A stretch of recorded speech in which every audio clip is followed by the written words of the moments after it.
Hello everyone, welcome to From Nowhere to Nothing, Mystery Philosophy Theater 9000. I'm your host, Joel Bouchard, a doctoral student in psychology, and with me is Mr. Norman Gayford, a professor of English and philosophy. Today we're looking at a scene from the TV show The Mandalorian, in which the titular character and his mismatched group of mavericks attempt to evade the remnants of the Imperial Empire, who seek to steal from the rebels one of their own. In their attempts to keep the child, aka Grogu, aka Baby Yoda, safe, the group comes upon a desperate situation where a tough choice has to be made.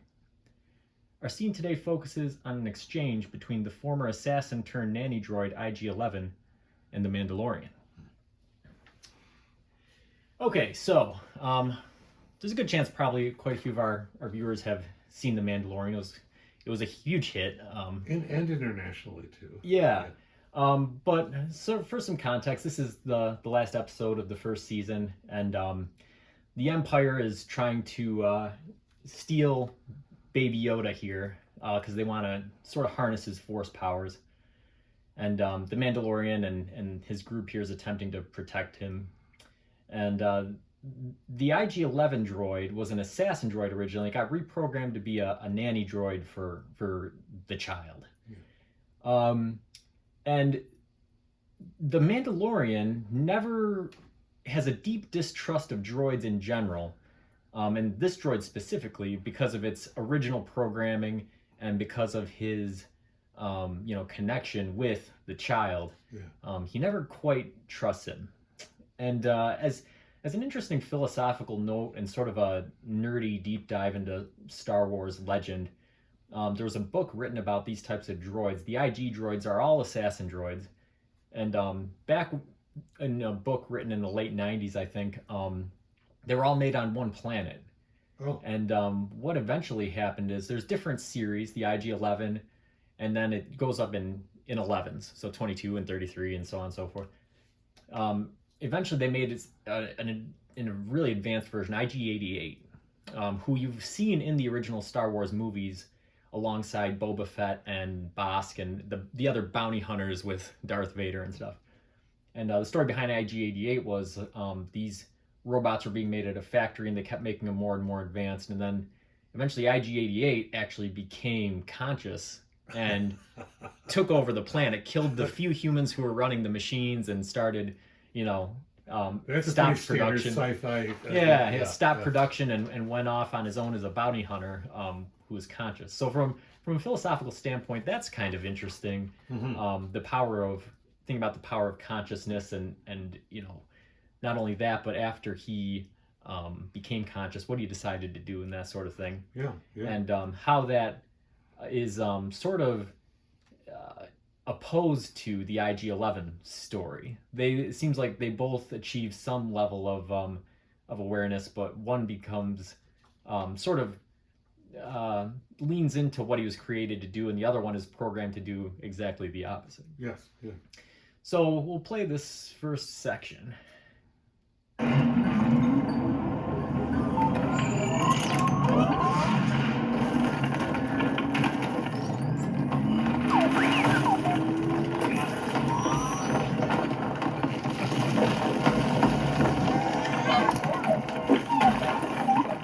don't suppose anybody here speaks droid. I believe he is asking where we would like to go. Downriver, to the lava flats.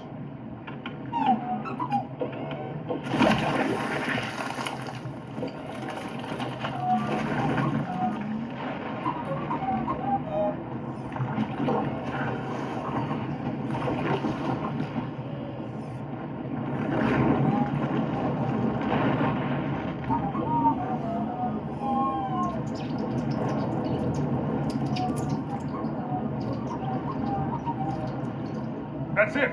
We're free.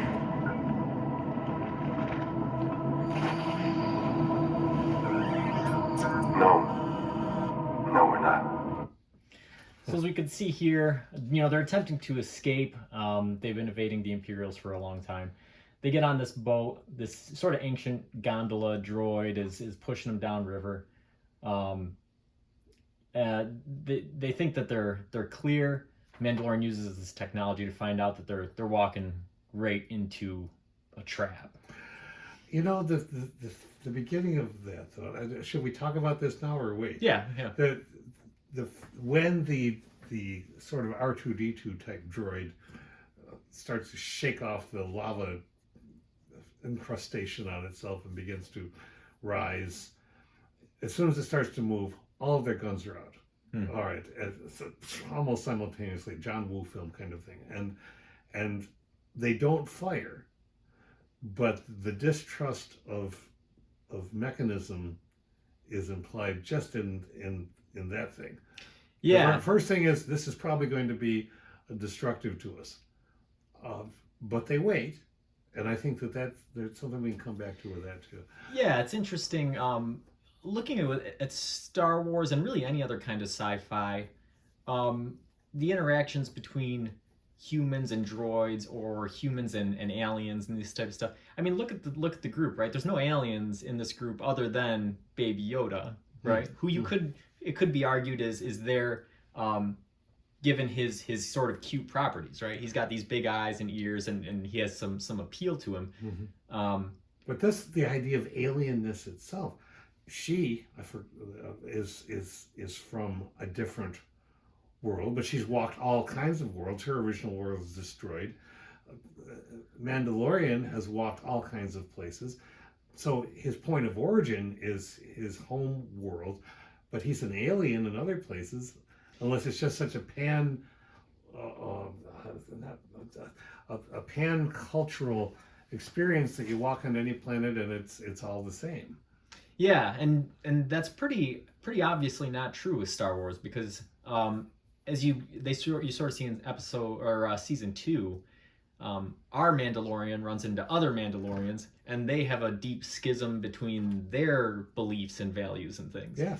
But yeah, much less, like you said, the different backgrounds that all the other characters are from, showing that just because they might be human, and even it being the same race of human and all of these other things, it doesn't connect them on the same level. Right. Stormtroopers, they're flanking the mouth of the tunnel. It looks like an entire platoon. They must know we're coming. Stop the boat. Hey, droid! I said stop the boat. Hey, I'm talking to you. I said stop. So there we go with this sort of distrust of droids, right? Yeah. She gives him essentially 2 chances, and on the second chance is already drawing and blasting him, right? Yes. So there's a couple questions here. You know, one of them is what you were just mentioning, this sort of distrust of technology, and the other part of it is the droid's intent, right? Because there could be a lot of things going on, right? Perhaps the droid has some sort of imperial connections, and he would keep them going downstream. He's been programmed by the stormtroopers. Right. Yeah. Perhaps it's just his regular programming that once he's on a route, he doesn't stop until he's finished with it. Perhaps after being encrusted in lava for who knows how long, his programming is faulty. Like, there's a lot of different scenarios. Or, you know, maybe it was just a delay. Maybe there's something that has to happen before he stops pushing. You know, there's a certain amount of time that has to elapse. And she wasn't going to wait for it. Right. But that's sort of an interesting scenario. And then where we've stopped here, look at Baby Yoda looking up at her after she's blasted this droid away. And that's sort of a common, it's an unspoken but common trope throughout the series is, as you see these adult things happening, you know, the show is by no means adult compared to other shows. But even though it's put in a more PG sort of frame of reference, the acts that are happening are still very heavy adult scenarios. Yes, they are. And they always do a good job of showing these scenes very briefly, very quickly. They don't talk about them, but you see that it's having an impact on this. That's the question on Grogu's face is why. Mm-hmm. It's not quite judgmental, but it might be disdain. It might be why. It might be that was not necessary. It might be, and the fact that she fires out of panic. This character, Cara Dune. Cara Dune, across the episodes in which she appeared, I very seldom saw her panicked. This was stop it now. Well, part of that is because of her history with the Imperials, but I think it says something about, okay, I told you to stop, bam, I'm going to zap you, because that are all of the gun issues on this planet. That brings some things up. Yeah, it's certainly there's aspects of the character. She says something interesting there, which is you know, well, actually, I don't know if we've seen it yet or if it's coming up, but essentially the Mandalorian says there's too many of them for us to fight, and she says, I can't be captured, you know. Yeah, that part, yeah. So it makes you wonder, you know, the Mandalorian, I mean, he's obviously no stranger to combat himself, but when he says there's too many to fight, you know, what sort of alternative scenarios are going through his head? Is he considering being captured? Is he, you know, what, they don't really expound upon that, because it's sort of it's a bam bam scene, as in any action movie, right? They have to make a split second decision in order to survive, but that question sort of lingers, like, if he said there's too many to fight, what was he thinking? Yes. Are alternatives. And what has led her to the panic? Is it the classic I'm female and so I'm more in danger? That seems not quite in her character frame. Is it because she does not want to reveal the things that she knows? Is it because of her just fear generally of the Empire and putting up all the front? So yeah, what's going through her mind is just as interesting as what's going through his. Yeah, I think that my inclination would be she's really the only person on this boat that's clearly associated with the New Republic, which is formerly the Rebel Alliance, which is, well, that's true. Which is the arch nemesis of the Empire. So I think that, yeah, you're probably right. She probably has images of torture and you know, all sort of mistreatment, betrayal and running through her head. Yeah. And just one last note before we keep moving on is Baby Yoda here, right? Baby is a misnomer, because as we know, Yoda lived to be 900 years old. So we don't know for sure how old Grogu is, and we don't know for sure what his mental capacities are at this stage of his development.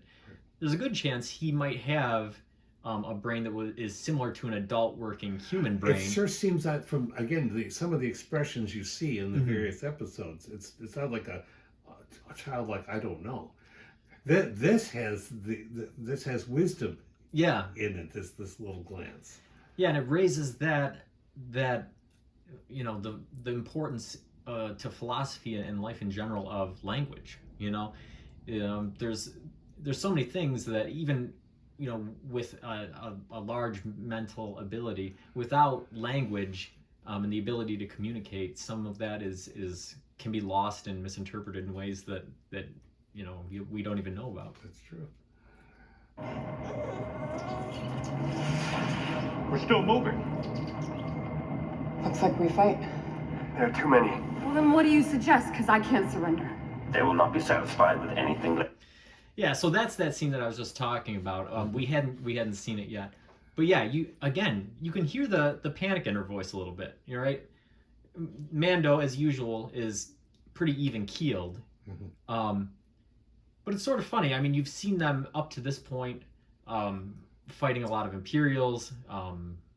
Mandalorian came very close to death. He was injured very badly, and so this specter of upcoming combat, he's just sort of saying, you know, logically, well, we can't win this one, and she's panicking. She's saying we have to win this. Yeah, you know? right. I can't surrender. Well, that's not the same thing as I can't have them take me. I can't surrender. Suggests that she is concerned about the knowledge she has, as well as a standard sane human fear of what the Imperials might do.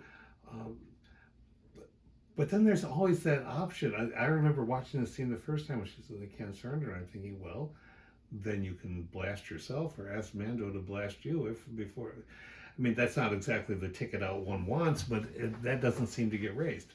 Yeah.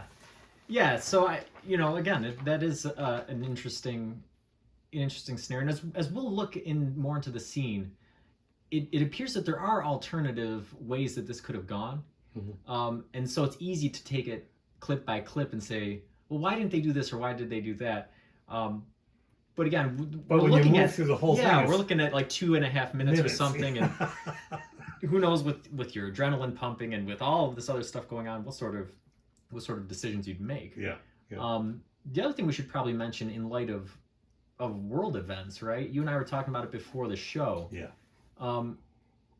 The context from which you're operating plays a large part in how you react to situations like this, right? I mean, again, we're talking about Cara Dune's background as a rebel and being on the opposite side of the Empire, and what the prospect of capture Right. means to her versus the Mandalorian, and as we'll see, to the IG droid, and his programming and protocol, and and looking at the world stage and seeing, as we look at how things unfold between countries with superior firepower, and looking out for their own interests, and how it affects smaller countries as a whole and the individuals in those countries. And how they choose to rebel.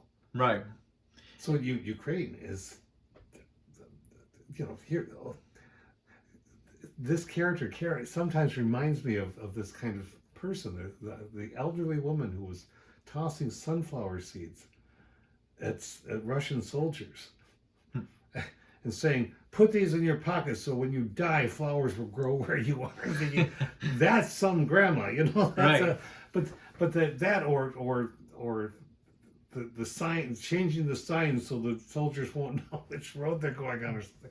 I mean, it brings the idea of rebel as very much. Yeah, this is fiction. It's fun fiction. It's interesting, but also generates ideas. But what does a rebel do? A rebel is somebody who's outmatched, perhaps in technology, but not in spirit. But the overwhelming probability is that gets quashed sooner or later when you run out of. It's not like Star Wars on our planet. We don't have endless resources. Yeah, and you look at I think that the Mandalorian is being in this scenario, if the Empire is Russia, if Cara Dune's Ukraine, maybe the Mando's sort of like the U.S., right? You're sort of viewing things with this sort of cold objectivity and well, what's best for our interest and what we're going to do here. And it puts you in a tough spot in terms of looking at the right and wrong of things. And you and I've talked about, we'll probably do a whole episode on war here, maybe next week or sooner. And I've seen a lot of interesting things this week from other people. Quotes from Putin, right, about invading Ukraine and how he's just looking out for his country's interest, the same way the U.S. was looking out for its interest when it invaded Iraq because of weapons of mass destruction that didn't exist and these sorts of things. And it's very important, that we take a meta view of these things, without off the cuff condemning one group or another, but saying, what is the purpose or the reason for why a country took an action? Yeah. Not what the U.S. is doing is right because it's the U.S. or what Russia is doing is wrong because it's Russia. Right. But what is the purpose behind why they're doing this? And then looking at it through the philosophical paradigms that we've examined, through ethics and these other because even in Russia, we know that there are people who are protesting. There are people who are cheering. There's leadership going all kinds of different directions about this. Yeah, it's a very dangerous thing to associate all of Russia with the autocratic government. The same way it's dangerous to we've experienced that over the past 5-6 years, right? We've had Donald Trump, and then we've come to Biden, and there's definitely been a half of the country for each amount of those times that has said, this guy doesn't represent who we are and what we're interested in. Right. And so to essentially say one person cannot represent the complex totality of millions and millions of people. Right. That's. But the quick thought is that this what you just said plays out in another part of Star Wars when we have, the first movie in the newest triad, and And so a stormtrooper who rejects being a stormtrooper, Yeah. right? And that's, you can't judge all stormtroopers. I love that because you can't look at every one of those faceless white masks and say, yeah, they all feel the same thing. No, maybe not. Yeah.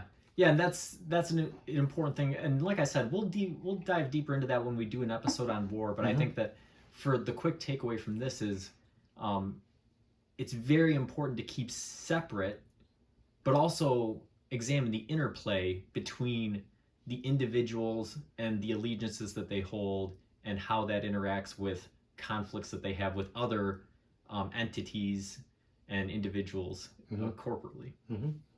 Child, this is unacceptable. I will eliminate the enemy, and you will escape. You don't have that kind of...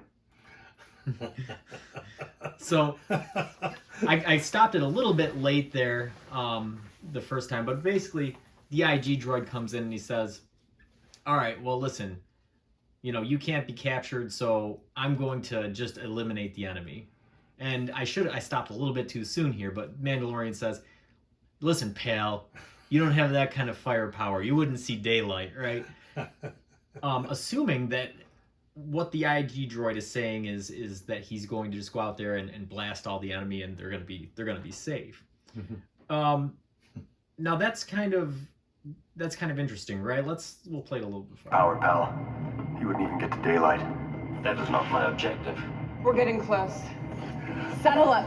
And he turned and he was surprised. Yeah. You got a mask on an actor. How an actor can convey suddenly, what? Yeah. I didn't expect you to say that.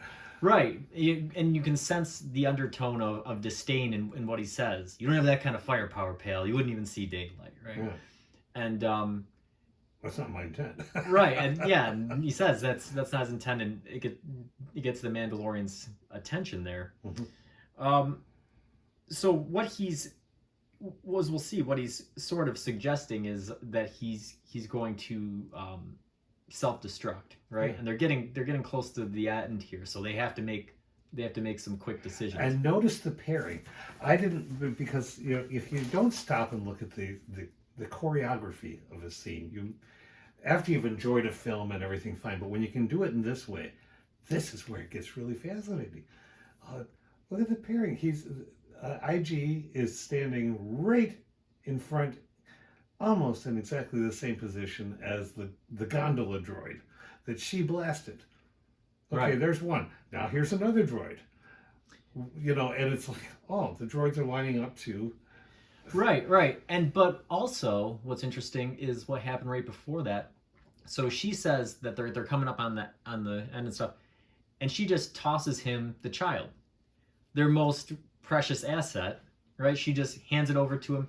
So it's this interesting dichotomy, right, where the value of the droid's existence is downplayed, right? But at the same time, he's entrusted with his duty fully. It's utter in flux. It's a collision. Yeah. Mandalorian doesn't stop her from putting that Grogu in his arms. Even though the IG said, it's not my intent to see daylight. Okay, so I've just handed the most precious person on this mission into the hands of something that says I'm not going to make it out of this. Yeah. And so I think that this is a good time to talk about this sort of idea of AI. And this, for you listeners, I'm gonna have a great episode this week with a neuroscientist who studies the interactions and the similarities and differences between the human brain and AI. So be looking for that one in the feed. And this is kind of something that is important in that regard. Again, like we talked about, she had zero hesitation to blow the head off of the gondola droid. And even in a format as tame as Star Wars, that would not have happened if that was a human gondola person. In most forms of media, that would not have happened if it was a human. But it's a droid, so now we'll blast it, right? But at the same time, like you just said, this Mandalorian who has this disdain for droids, who doesn't even really trust droids, doesn't care that the one thing that he cares about most, his most precious asset, is handed over to it. He has his back turned to him. Like you said, the droid is planning to self-destruct. So it seems as if the distrust isn't complete. The distrust only extends to certain aspects of the droid's behavior. At some level, I think that there's an understanding that the droid follows its programming. It's going to fulfill its responsibilities. It's not going to act erratically in some regards. But at the same time, so then we question, well, so what is the Mandalorian's mindset towards this droid then? If he has a distrust of him, if he has a disdain for him. Is it knee-jerk reaction that he just defaults to the script? Right. Which often happens in political dialogue rather than to actually have a conversation. We don't know where he is on this. Also, another mighty disturbing element about this for me, and we've talked about her just blasting the other one didn't have her language. This one speaks, that one doesn't. Thus, this is more humanized than that one, even though that one is just pushing a cart along and a boat along, and this one was a former assassin. It's remarkable what it says about language. It's remarkable what it says about, making the assumption that something is more like us just because it can speak. Right. Yeah, and again, with what's happening in Ukraine, there's been a lot of questions raised about refugees, right? So why is Europe so willing to accept these Ukrainian refugees, but people from Syria or Afghanistan or these other places have been turned away?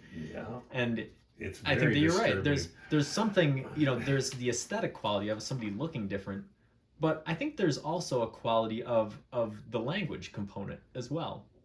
And you know what, I think that you see that happen in America as well, when you look at some urban cultures, right? There are some African American people that, regardless of their level of intelligence or education or empathy or whatever, if they speak from a certain aspect versus another one, how they are seen by other people is greatly. And if we expand that to every single one of us, I mean, if you're somebody in the north and you go south, see how people react to the speed of your of your words, the choice of your words. It's endemic to all of us. It's endemic to all of us, and we so easily make judgments based on the superficiality of language. And that's why I think this is important. She doesn't know anything about this creature except that, it uses words like she does, but it doesn't sound like her. She doesn't talk like this. Right.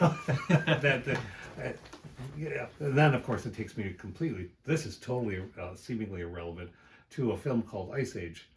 Yeah. But I'll talk about that later. Yeah, no, it is just interesting. It comes back to what we were saying at the beginning, that Not Ice Age. Yeah. that the galaxy's a big place, and so even these people that look the same, or are humans, their cultural context, being from different worlds or different continents or different parts of a continent, much like us in real life, that has ways of establishing certain boundaries or certain interactions. Our way of saying something is better. Where we come from is just naturally better. Why? Because we're used to it. Our way of sounding is, it was not Ice Age, it was Up. Up, okay. Right? Where the dog. The dog. There's a little voice because, and the other dogs are laughing at him because, Alpha Dog, you don't sound very powerful. Right, yeah. Well, let's give IG that little clown-like voice and see how seriously we take him. Yeah, exactly. Yeah, and just I'm thinking about my own experiences with this sort of thing. Like, I remember when I was in Europe, being in Serbia, right? And from an American standpoint, right, walking down the street and not seeing anything out of place, and then having one of my friends tell me, you can't cross the street here. And me saying, well, why? They said, well, because those are Hungarians on the other side of the street, and we don't interact with them. And then I noticed, there's a lot of shorter, dark-haired people on one side of the street, and there's a lot of taller, light-haired people on the other side of the street. And they have different churches and different bars, and they don't talk to each other. They don't interact, right? Was the signage such that it wouldn't say this is different? Was the signage pretty much the same on both sides of the street? It's been so long that I don't remember, and I didn't speak a lot of the language. Yeah.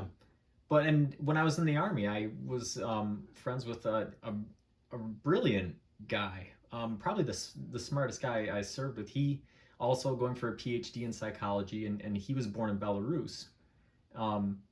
But he told everybody that he was Russian. And he ended up having a very weird story where when he was in kindergarten, some people came in and they took measurements of all the kids, and they said to him, "You're going to be an Olympic swimmer." And so his whole life he was trained for this. He didn't end up doing well, and his mother was scared for them, so they flee the country and come to the U.S.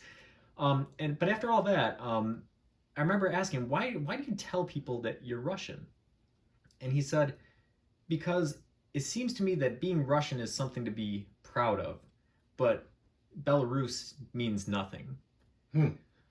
So that's an interesting element to it as well, considering what's going on over there, right? There's a lot of false flags operations going on with the Russians where they're saying that there's people that want to be part of Russia, and that there's these governments that are holding them down.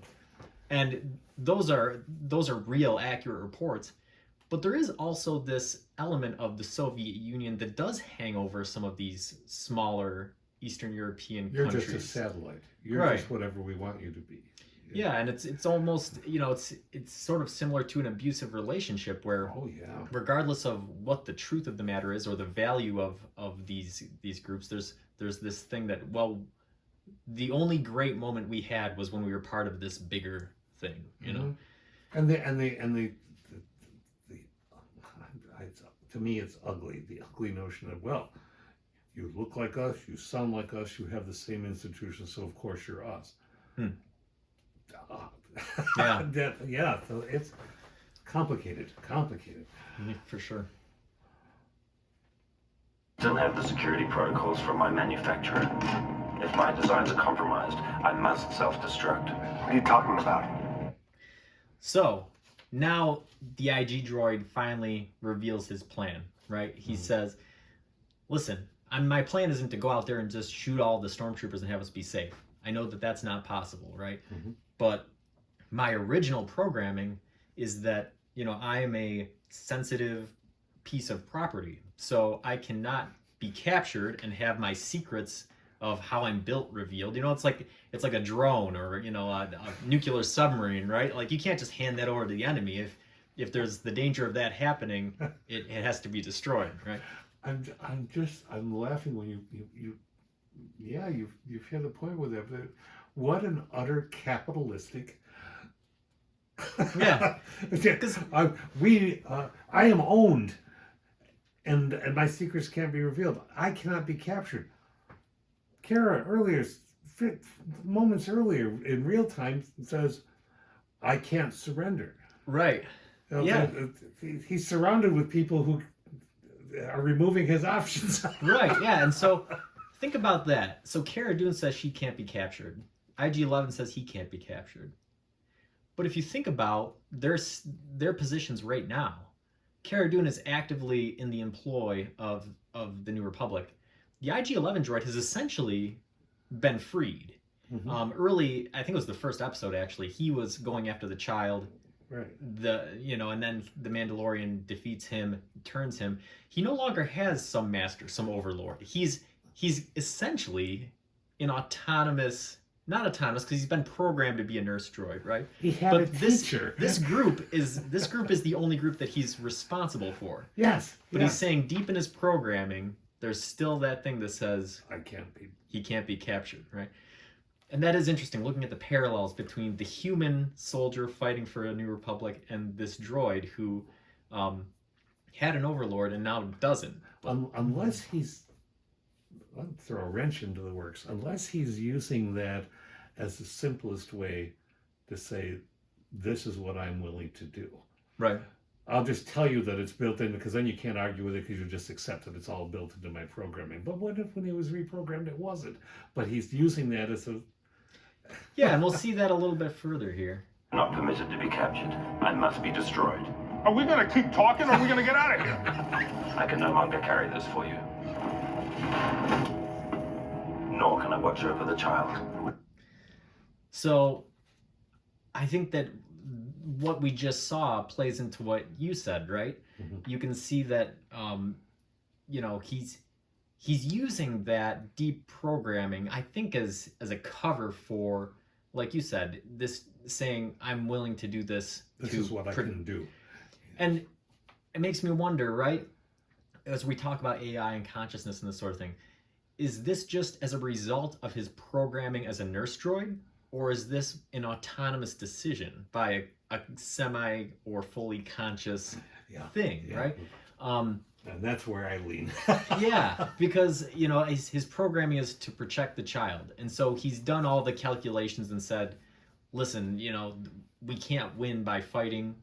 And he said, you know, the child ends up dead, and this is not acceptable, right? But rather than using that as the excuse for why he's going to self-destruct, right? Which would be that would still be a logical conclusion to come to. Oh, well, they're going to capture the child. That's unacceptable. I'm going to destroy myself. Yeah. But instead, he brings up this original programming where he can't be captured or destroyed. He doesn't make it about Grogu. No, he doesn't. So I and feel maybe like that's how he thinks. Maybe that's how he thinks he reaches the Mandalorian, because he has a prejudice about the Mandalorian. right. Based on what the Mandalorian said to him. If you accrue all the things that he said about him, okay, you understand one thing: the manufacturer.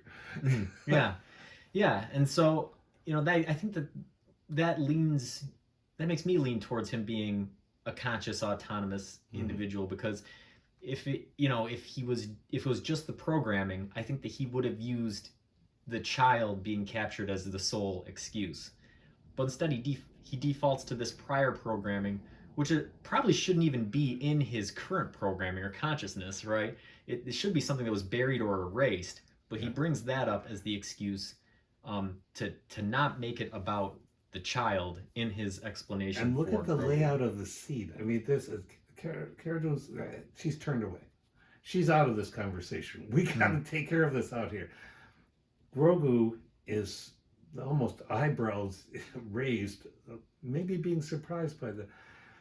Well, and of course, the Mandalorian's looking up at, because IG is much taller, but I can't help but look at this and say, okay, there's some respect implied in that physicality. Mm-hmm. Yeah. You can't self-destruct. Your base command is to watch the child. That supersedes your manufacturer's protocol, right? Right? This is correct. So now there's a change, right? The last time the Mandalorian talked to the IG droid, and we've been going on for so long that it doesn't seem that way. Yeah, right. But the last thing that he said to him was, "You don't have that kind of firepower, pal. You wouldn't see daylight." You know, this dismissive, disdainful thing that is the only thing that we've seen throughout the series in his interactions with him. This distrust of the droid. Mm-hmm. But like you said, once the IG droid said that it wasn't his plan to shoot his way out, and you saw the surprise on this helmeted, completely closed off character, you saw the surprise. Yeah. Now something has changed in the Mandalorian and how he's relating to this droid, and his default is to reason with him, right? So he goes back to the programming, right? He says, "Hey, no, you forget your original programming. Like you're programmed to be a nurse droid, and that supersedes this other programming, doesn't it?" Right? So he's trying to dissuade him, and I think that comes back to the IG droid's train of logic. I think it won the Mandalorian over. I very much do too. And there's an inversion here science fictionally, and this is perhaps going to be too obscure, but in the original Star Trek episode, which I was party to because I'm that old, I'd still go back and watch, there were many episodes in which Captain Kirk outthinks a computer and tells it to blow itself up in order for the good of the of the society or whatever, because he's determined that. To heck with the prime directive. All right. There's a wonderful inversion in this, in which the machine is determined to blow itself up, and he's going to try to outlogic it, and it's not going to work. Right. But he wants to outlogic. So yes, there's a big change here. Yeah, and we've talked about the lack of value put on the droids' lives so far, but now the Mandalorian as a human is putting a value on the droid's life that, as we'll see in the next few lines of dialogue, might not actually exist. Mm-hmm. Maybe it does, based off of what we've seen and what we've talked about, but maybe it doesn't.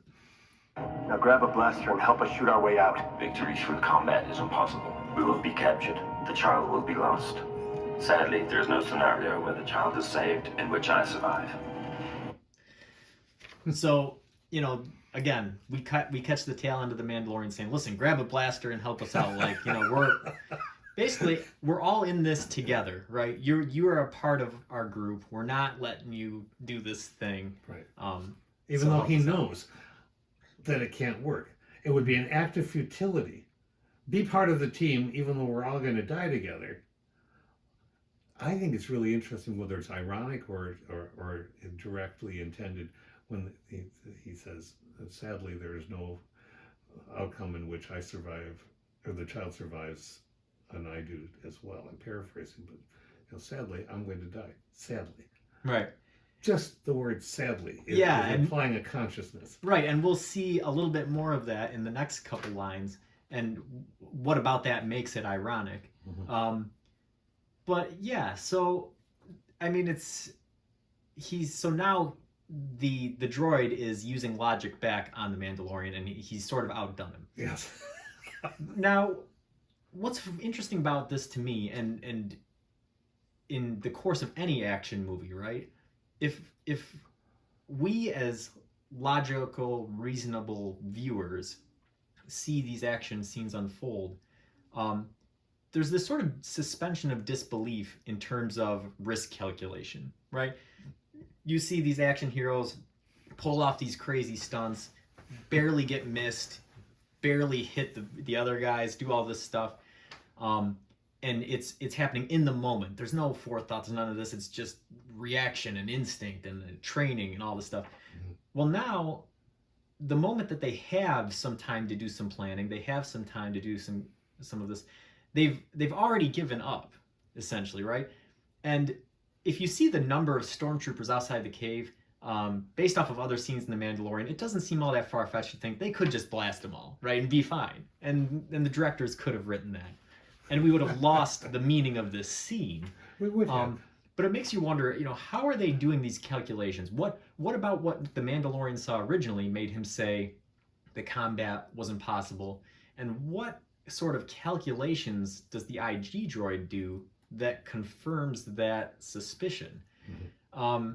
And this is an important part of artificial intelligence, right? When we talk about self-driving cars, or we talk about AI drone strikes, those types of things, is what sort of information is being used to make decisions? Yes. And there's a large part of the community that's saying that's the one thing you won't be able to hand over to these things, is that human decision making is always going to be necessary. You can hand off tasks to AI, but you always need the human decision making. But then you wonder, well, where's human decision making got us? That's a beautiful. You've done well with that. I have a quick question of minutia question. How many people in a platoon? Didn't he say it was a platoon of stormtroopers? Yeah, a platoon. A platoon is generally, it varies. So it depends on the number of squads that it's made up of. It depends on how many people are in a squad. Okay. But generally, in the Army, we'd say there's usually 8 people in a squad, and there's usually 4 squads in a platoon, so you're looking at 32 stormtroopers. Okay, because when we get to the end of the scene, there are 32 people. No. No, that's it. Okay. No, and more elite units will have less. So if this is an elite stormtrooper unit, you might only have 4 guys per squad, so you might have 16, and that looks more accurate. But the word platoon sounds more threatening than the word squad. Yes. Yeah. Okay. Yeah, because a platoon is generally going to be about 4 times bigger than a squad. Listen, you're not going anywhere. We need you. Let's just come up with Please tell me the child will be safe in your care. If you do so, I can default to my secondary command. But you'll be destroyed. So now the Mandalorian comes back at the IG droid, but with emotion. Yeah. So the logical plea failed, and he's making an emotional plea to something that doesn't have emotions. Or does it? Where are we, where are we landing on this? What has this droid done to either win us over to the conclusion that it's merely a machine that's following programming, or it's an autonomous, conscious entity that is capable of experiencing the world in an effective way? A very, very clever, subtle shift in a scene that's overtly, let's hurry up and get ready so we can blast them before they blast us. But underneath all of that, it's incredibly meaningful. Yeah, and so after the Mandalorian tries to make that emotional plea, the IG droid just completely ignores it, right? And he just hammers on that point. Can you tell me that the child will be safe so that I can execute my first programming? And so now you're seeing, again, in something that makes us sort of lean towards a conscious entity, when he made the logical plea, he kept the child out of it. But now that the conversation has changed into an emotional aspect, he's making it all about him. He's saying, can you keep him safe? And what's the Mandalorian going to say? No, I can't do it. That's his one job. Right? So he has to. And you will live, and I will have served my purpose. No, we need you. There's nothing to be sad about. I've never been alive. I'm not sad. Yes, you are. I'm a nurse droid. I've analyzed your voice. That's marvelous. Yeah, so I think we were talking about it before the show. My wife bust out laughing at that part, and it's funny, right?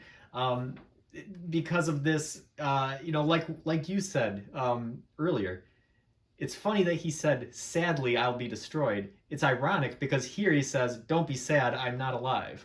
And that, I think that is totally ironic delivered. He's essentially taking a poke at the Mandalorian when the Mandalorian is at his most vulnerable. I think to say, well, don't worry, you never did. You don't think I'm alive, right? When you bloody well now know that I am. I think Yeah. that's a really big change. Yeah, it makes you wonder: is it that sort of dig that's sending home to the Mandalorian that he is something that has some value? Yeah. Or is it a way of helping the Mandalorian cope with what is going to be his loss? Both. I think this is clever enough, sophisticated enough to be both. Yeah. Both of those things are happening. Yeah, so I mean, it's interesting because the IG droid sees this outcome as satisfactory for his program. He says, "I will have served my purpose." It makes you wonder, now that we've examined this and looked at the capabilities of the droid, is that ethical, right? Is that programming ethical? If you think about his primary purpose as an assassin droid, it makes sense. It's logical for him to have that programming so that his secrets aren't revealed.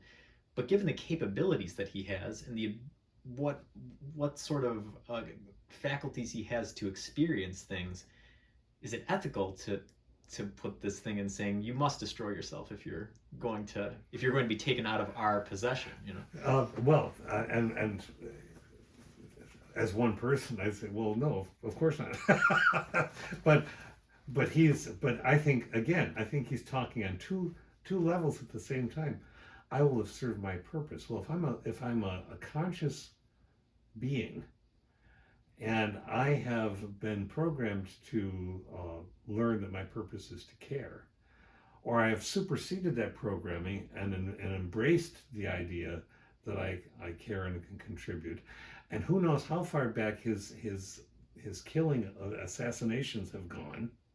I'm not that close to the canon that I know that of Star Wars.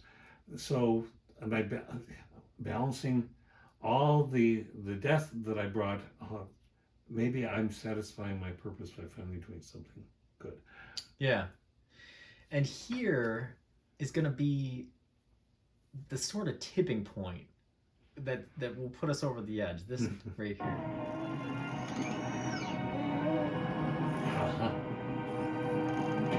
Precisely. You know how this expression of affection. I don't think that exists if you're even if you're a nurse droid with program. Maybe it does. Maybe his nurse droid programming says, "Listen, the child is going to be in distress from what it's about to see. So you need to provide a preemptive comfort before you execute this task." Yeah, I don't buy that. I don't think that I do either. But and it seems that he does that for his own purpose. It was between them. It was a contact. Yes. I have enjoyed you. Yes, I care about you. Yes, you require this and nobody else is doing this. I do buy that part, but I don't think it was instructive. Mm-hmm. I think it was... Yeah, and there was the moment of hesitation afterwards where you see his eyes almost kind of searching his face a little bit, and he pauses before he turns. Yep. And so that whole just that little scene right there is pretty powerful in terms of the arguments that you can make for consciousness. What this droid is like. IG, what are you doing?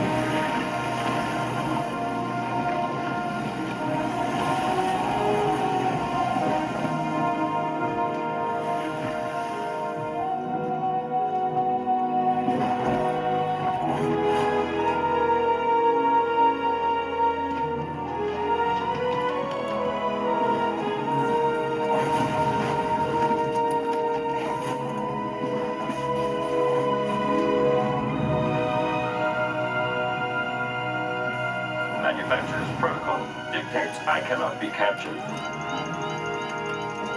I must be destroyed.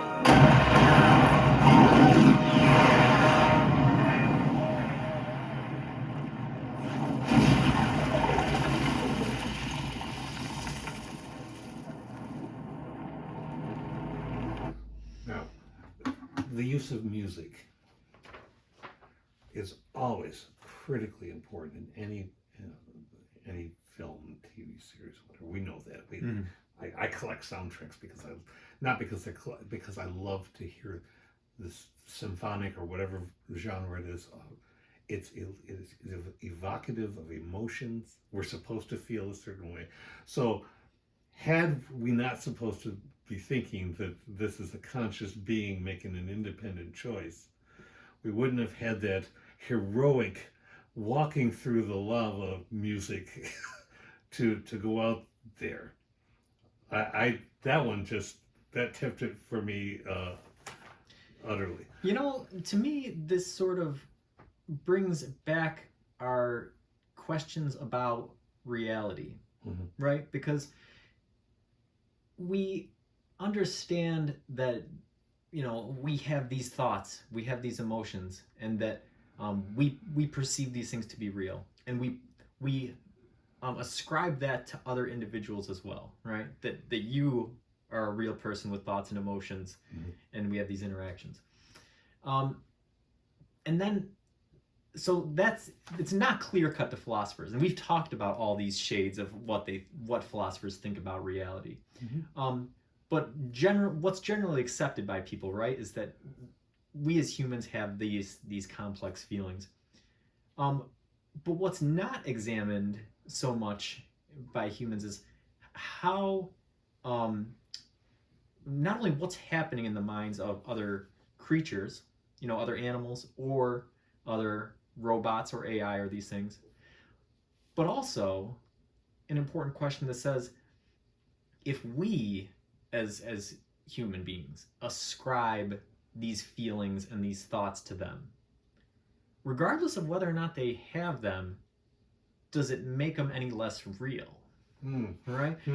So maybe the IG droid is right? Maybe he says, don't be sad. I was never alive. Like, I never did this. Like, this is just my programming. I'm just doing it. Maybe that's true, right? Yeah. But the Mandalorian was sad, right? He was sad that it was happening. Grogu is going to be sad it happened. all of these people are going to be grateful for his sacrifice. They're going to miss him, not just for the firepower he provided, but for the care he took of Grogu and their things and all of this other stuff. Right. And that's an interesting philosophical question, right? Obviously there's the question of the droid himself and if he's conscious or if he's following some programming and what that says ethically about him. But there's also the flip side of that, which is that regardless of what his reality is, if these other characters have ascribed some sort of reality to him, are those feelings valid? Well, and that's such a deep, brilliant question because, among other reasons, because if it's true of us interacting with as humans with a robot, a machine, or whatever, how much do we ascribe to other people as where you're going is how much do we create what we want you to be or what we think you are, and we never truly know that as you said, that's way down in full fathom 5 in philosophy. Yeah, I mean, because that's the thing is, it comes back to that sort of Cartesian skepticism, right? It's saying, well, I think, therefore I am. Well, what does that do to other perspectives and other entities and things? You're saying that, the only thing that I can trust is my own thoughts, essentially, right? And philosophically, that's a very powerful statement, and you can make arguments against it, but you can also make powerful arguments for it.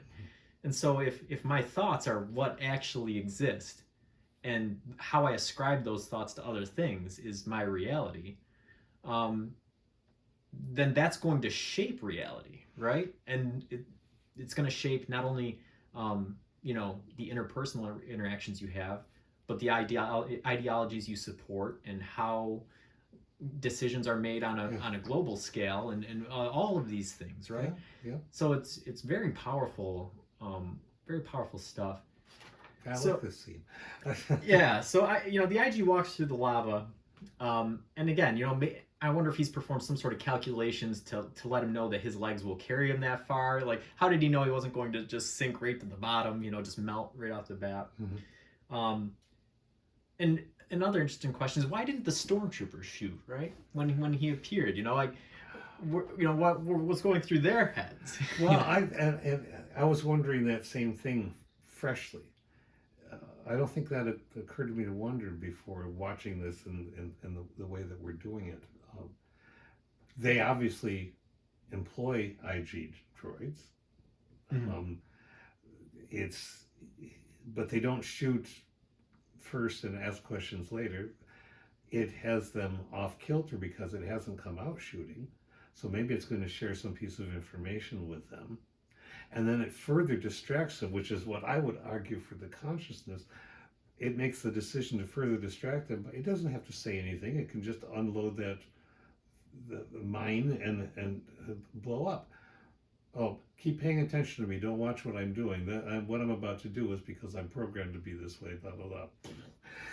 No chance for you to run away and recover. Yeah, it's interesting wondering what they were thinking. Maybe they had orders to capture, so maybe they weren't. But and that raises that question again, right? If they were assuming, if you're the good guys, right, and you're assuming that they have orders to capture the child, then you would have to drop on them combat-wise because they would have their hands tied as far as how much force they could apply to you, as opposed to how much you can apply to them. And that never came up in the conversation. No. And again, maybe it's because it was just such a quick scene. Maybe it's because of the danger presented, that just had them so riled up. Because if we watched it through again, it's 2 minutes. Yeah, it's not long. It's not long. And again, that's very applicable to everyday life, right? You and I have talked about it several times off air, where we'll just say, man, I did this thing the other day, and I don't know what I was thinking. Like, in retrospect, it's funny how much difference a few seconds can make. A few seconds of reflection to say, oh no, that's a terrible idea. But if you don't have those couple seconds, or if you don't take those couple seconds, the decisions you end up making can have drastically different ends. And this could be one of them. You know, maybe that they ride out and then they get the first shot. There's no need for the IG droid to sacrifice himself. You know, who's to say? Yeah, exactly.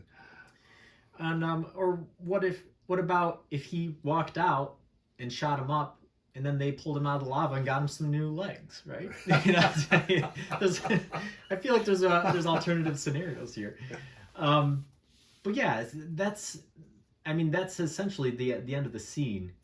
Do you have anything else that you think we missed, or anything else we should add in before we wrap it up?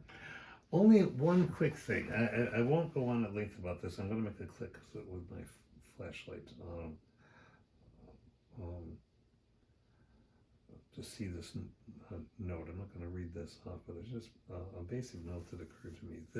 This scene is about redemption, and Nietzsche